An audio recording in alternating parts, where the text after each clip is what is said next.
are getting a little bit of a break over the last few hours, but that break's probably not going to last too much longer up into the Panhandle region. Meanwhile, yeah, we've been quiet across actually most of the state.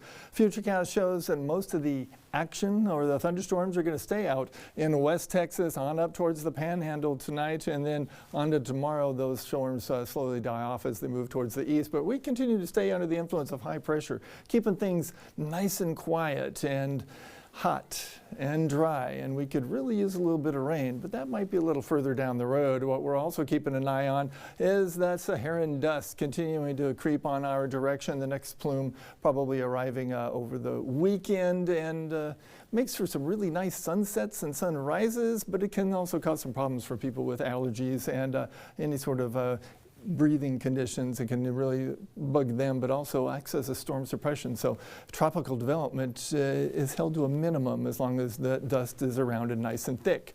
Now, as we look at Futurecast, we hold on to some clouds tonight, and we start off the day tomorrow real close to 80 degrees across much of the valley. The clouds dissipate. We see lots of sunshine as we head into the afternoon. Temperatures climbing quickly up towards 100 degrees plus during the afternoon. And when I say plus, it's going to feel a whole lot hotter than that. And then as we start to get to 6 o'clock in the evening, things slowly starting to cool back off again. So remember to take care of yourself during your outdoor activities, because that heat index tomorrow is going to make it feel more like 105 to 110 again during the hottest part of the afternoon. And we're looking at highs tomorrow, 99 degrees in McAllen, 93 for Brownsville. Out at the island, about 86 degrees. No real possibilities of rain, but that heat index is going to make it feel like 106 out in Starr County, 102 in McAllen, even 100 degrees for Harlingen and Brownsville, as that feels like temperature for the afternoon. Out in the tropics, looking good. Not expecting any sort of development. Things are staying nice and quiet